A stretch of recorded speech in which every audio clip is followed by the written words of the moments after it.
Hello दोस्तों, आप सभी को टीचर सारथी चैनल में हार्दिक स्वागत है।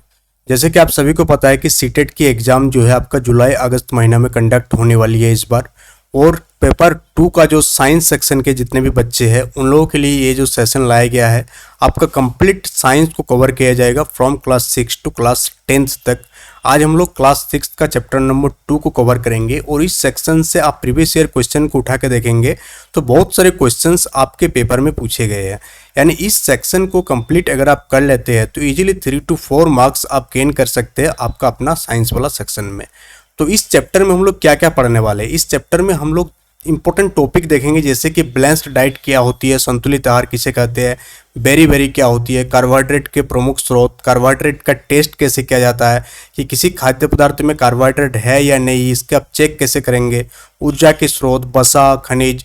तो बहुत ही इंपॉर्टेंट और बहुत ही एक कंसेप्चुअल क्लास आपका ये सेशन होने वाली है। तो कंप्लीट सेशन को देखिएगा ताकि ये चैप्टर आपका एक ही टाइम में कंप्लीट हो जाए, फिर आपको इस चैप्टर से रिलेटेड कोई भी नोट्स वगैरह कोई भी चीज़ों की ज़रूरत ना हो। इसका पीडीएफ आपको टेलीग्राम चैनल में मिल जाएगी। तो चलिए हम लोग सेशन की शुरुआत करते हैं। वो सबसे पहले हम लोग जो चीज़ों की बात करने जा रहे हैं वो क्या है कि भोजन के बारे में।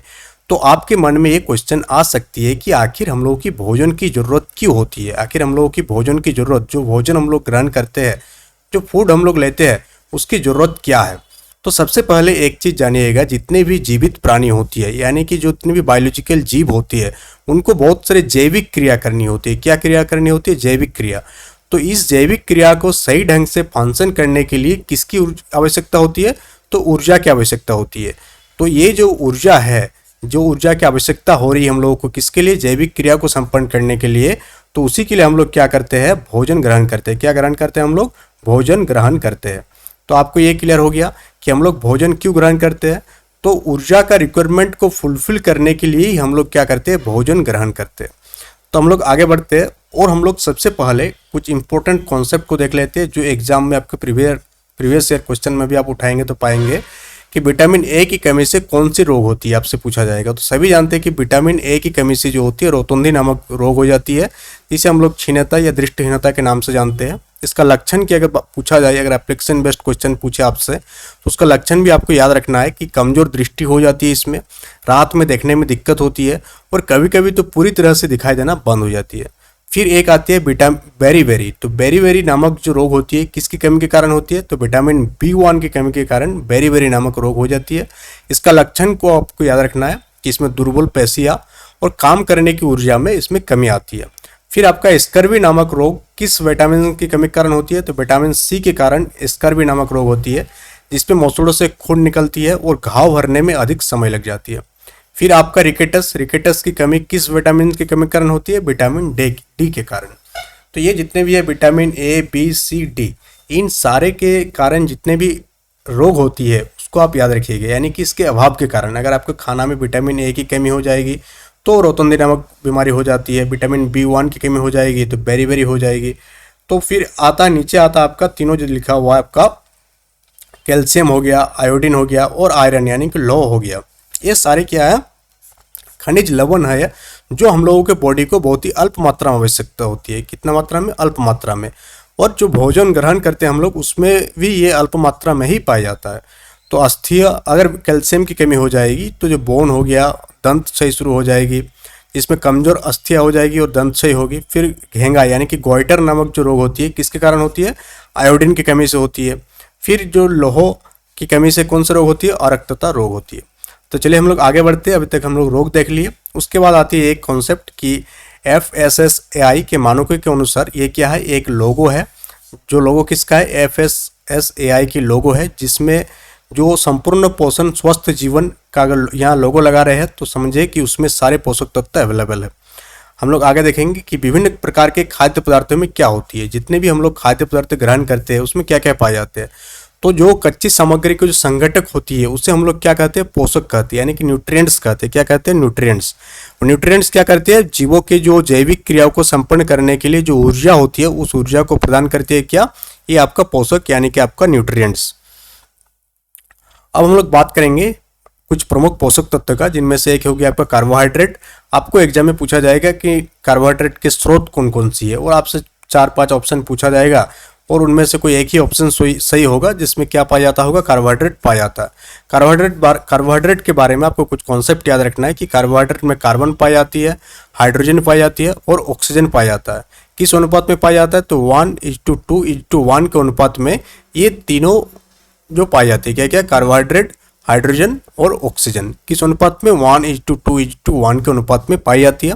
और इसका स्रोत की अगर हम लोग बात करेंगे कि कौन कौन से खाद्य पदार्थ में कार्बोहाइड्रेट पाई जाती है, तो जैसे शकरकंद हो गया, आलू हो गया, गन्ना, पपीता, तरबूज, आम, मक्का, चावल, बाजरा, गेहूँ, तो इन सारी चीज़ों में क्या पाई जाती है, कार्बोहाइड्रेट पाई जाती है। तो कार्बोहाइड्रेट का स्रोत आपको याद हो गया होगा, स्लाइड में देख करके सारे फोटो भी दिया हुआ बढ़िया से, ताकि आपको याद रह जाए। और जब भी आप कोई भी खाद्य पदार्थ खा रहे हैं तो इसको याद करने का सबसे बढ़िया तरीका होता है कि जो भी आप खा रहे हैं तो आप याद कीजिए कि इसमें हमको कौन सी पोषक तत्व प्राप्त हो रही है, तो आपको इजीली ये याद हो जाएगी सारी चीज़ें कि स्रोत क्या क्या है। अब ये आपसे एग्जाम में पूछा भी गया प्रीवियस ईयर क्वेश्चन में कि हम लोग जो कार्बोहाइड्रेट होती है उसमें मेनली कार्बोहाइड्रेट दो फॉर्म में पाई जाती है, एक मंड और एक शर्करा के रूप में पाई जाती है। तो किसी खाना में अगर मंड है तो समझिए कि कार्बोहाइड्रेट है, उसमें शर्करा है तो समझिए कि कार्बोहाइड्रेट है। तो अब कार्बोहाइड्रेट के परीक्षण के लिए आप कौन कौन सा विलयन का प्रयोग करते हैं, तो कार्बोहाइड्रेट यानी कि मंड के परीक्षण के लिए हम लोग टोनू आयोडीन विलयन का प्रयोग करते हैं। किसका प्रयोग करते हैं, ये आपको याद रखना है, टोनू आयोडीन विलयन का प्रयोग करते हैं। किसके लिए, कार्बोहाइड्रेट यानी कि मंड की परीक्षण के लिए। टोनू आयोडीन विलयन को अगर हम लोग 2 या 3 बूंद इसको हम लोग कोई भी खाद्य पदार्थ में डाल देंगे तो उसका रंग जो है, उसका कलर किस में चेंज हो जाएगा, नीला या काला रंग में चेंज हो जाएगा। तो हम लोग समझ जाएंगे कि इसमें क्या है, कार्बोहाइड्रेट की उपस्थिति है। अगर ये नीला या काला रंग में चेंज नहीं होगा तो आप समझिए कि इसमें कार्बोहाइड्रेट की उपस्थिति नहीं है। तो ये आपका क्लियर हो गया कि मंड के परीक्षण के लिए हम लोग किस विलयन का प्रयोग करते हैं, तो आयोडीन विलयन का प्रयोग करते हैं। किसका, आयोडीन विलयन का हम लोग प्रयोग करते हैं। ये आपको याद रखना, दोनों आयोडीन विलयन का प्रयोग करते हैं किसके लिए, कार्बोहाइड्रेट के परीक्षण के लिए। अब हम लोग चले प्रोटीन के बारे में पढ़ने। तो प्रोटीन क्या होती है, शरीर वर्धक भोजन है। क्या ये शरीर वर्धक भोजन है प्रोटीन। और प्रोटीन की आवश्यकता शरीर की वृद्धि और स्वस्थ रहने के लिए होती है। प्रोटीन हम लोगों को 2 स्रोतों से प्राप्त होती है, एक है पादप स्रोत और दूसरा हो गया आपका जंतु स्रोत। तो पादप स्रोत से प्रोटीन का कौन कौन सा स्रोत है, जैसे कि सोयाबीन हो गया, तुअर दाल हो गया, राजमा हो गया, मूंग हो गया, चना हो गया, मटर हो गया, ये सारे आपका प्रोटीन का पादप स्रोत है। कौन सा स्रोत है, पादप स्रोत। अगर आपसे पूछा जाए कि प्रोटीन का जंतु स्रोत कौन कौन सी है, तो प्रोटीन का जंतु स्रोत में क्या क्या आएगी, मांस, मछली, पनीर, अंडा और दूध, ये सारे प्रोटीन का जंतु स्रोत के अंतर्गत आएगा। तो आपसे क्वेश्चन फ्रेम किया जाएगा कि निम्नलिखित में से कौन सा प्रोटीन का पादप स्रोत है। उनमें से कुछ जंतु स्रोत आपको डाल दिया जाएगा, तो उस ऑप्शन को आपको छांट देना है। तो इस प्रकार से क्वेश्चन इस चैप्टर से फ्रेम हो सकती है। और इनमें से फ्रेम होने के क्वेश्चन चांसेस ये सारे हैं जी। प्रोटीन के लिए परीक्षण, तो प्रोटीन के लिए परीक्षण के लिए हम लोग कौन कौन सा विलयन का प्रयोग करते हैं, तो हम लोग प्रोटीन के परीक्षण के लिए सबसे पहले उस खाद्य पदार्थ को हम लोग पेस्ट कर लेंगे और उसको हम लोग किस में डाल देंगे, परखनली में डाल देंगे। और फिर उस परखनली में हम लोग 2 बूंद कॉपर सल्फेट का विलयन डालेंगे और 10 बूंद कॉस्टिक सोडा का विलयन डालेंगे। तो ये जितने भी डाटा दिया हुआ है ना, जैसे जो मात्रा दिया हुआ है, तो ये मात्रा भी आपको याद रखना है। 2 बूंद क्या डालेंगे, कॉपर सल्फेट डालेंगे और फिर 10 बूंद क्या डालेंगे, इसमें कॉस्टिक सोडा डालेंगे।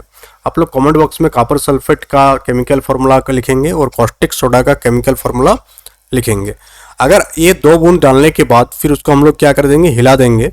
तो अगर उसका रंग बैगनी रंग हो जाएगा, उस विलयन का रंग क्या हो जाएगा, बैगनी रंग में हो जाएगी, तो हम लोग समझ जाएंगे कि उस खाद्य पदार्थ में किसकी उपस्थिति है, प्रोटीन की उपस्थिति है। तो प्रोटीन के परीक्षण के लिए हम लोग कौन कौन सा विलयन का प्रयोग किए, कॉपर सल्फेट का विलयन का और कॉस्टिक सोडा के विलयन का प्रयोग किया।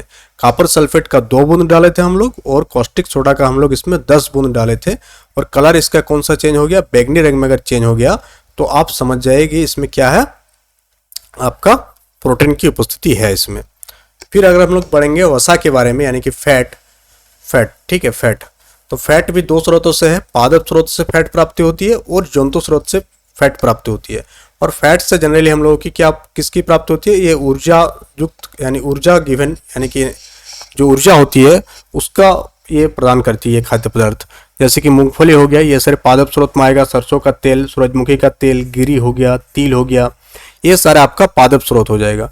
अगर हम लोग जंतु स्रोत की बात करें तो मांस हो गया, मछली हो गया, अंडे, मक्खन, दूध, घी, क्रीम, ये सारा आपका जंतु स्रोत में आ जाएगी।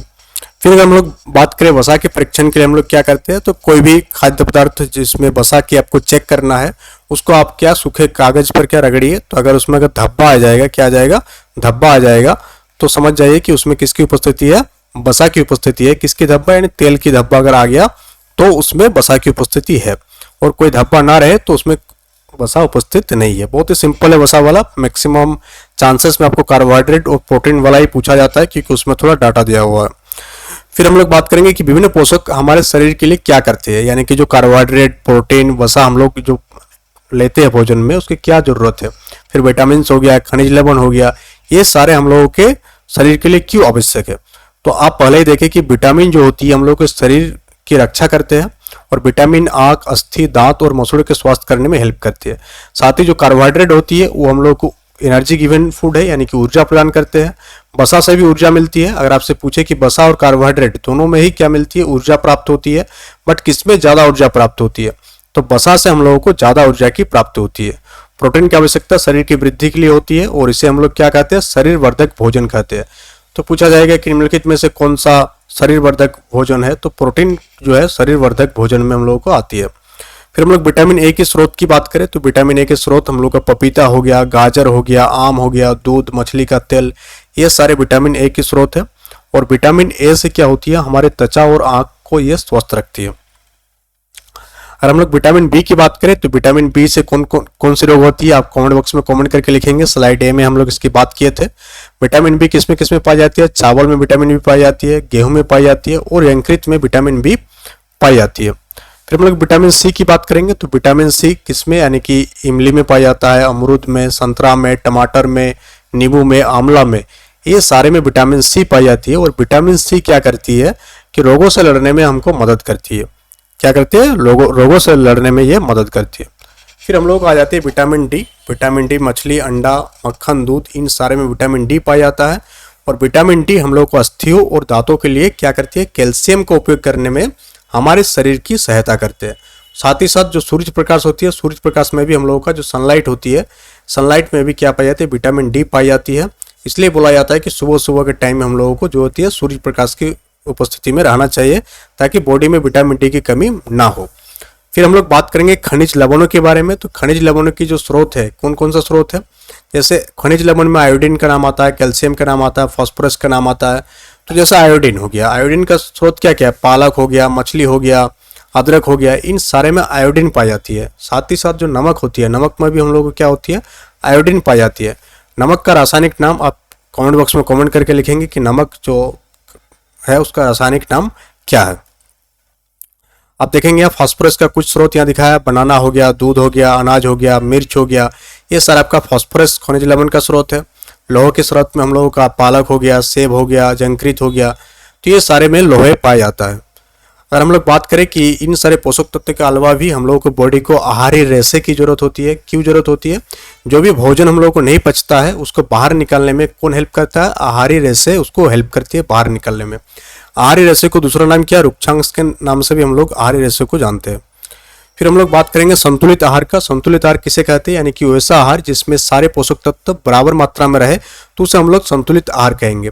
अगर कोई व्यक्ति भोजन ले रहा है और उसमें सिर्फ कार्बोहाइड्रेट का स्रोत है तो उसको भी क्या हो जाएगी, बीमारी हो जाएगी, क्योंकि बाकी पोषक तत्व उसको उस भोजन से प्राप्त नहीं हो रही है। तो इसलिए हम लोग उस प्रकार की भोजन लेना चाहिए जिसमें सारे पोषक तत्व, यानी कि जिसमें जो भी पोषक तत्व बॉडी के लिए आवश्यक है, सभी पोषक तत्व और पर्याप्त रुक्षांश और जल अगर उचित मात्रा में हो तो उसे हम लोग क्या कहते हैं, संतुलित आहार कहते हैं। यानी कि संतुलित आहार में हमारे शरीर के लिए आवश्यक सभी पोषक तत्वों तथा पर्याप्त रुक्षांश और जल उचित मात्रा में क्या रहती है, उपस्थित रहती है। फिर अगर हमारे आहार में लंबी अवधि तक एक अथवा अधिक पोषक तत्व की न्यूनता से विशिष्ट रोग अथवा विकार उत्पन्न हो सकते हैं। यानी लंबे समय तक अगर आप कोई पोषक तत्व को मिस करेंगे तो बॉडी में क्या हो जाएगी, डिफरेंट टाइप का जो बीमारी है वो पनपने लगेगा। फिर हम लोग बात करेंगे कुछ क्वेश्चंस की जो आपको पूछे जाते हैं एग्जाम में, जैसे कि पोषक जो मुख्य रूप से हमारे शरीर को ऊर्जा देते हैं, तो कमेंट बॉक्स में कमेंट करके लिखेंगे कि वैसे पोषक तत्व का नाम जो हमारे शरीर को क्या गिवन देते हैं, ऊर्जा। एक है फैट आपका, दूसरा का नाम आपको कमेंट बॉक्स में कमेंट करके लिखना है।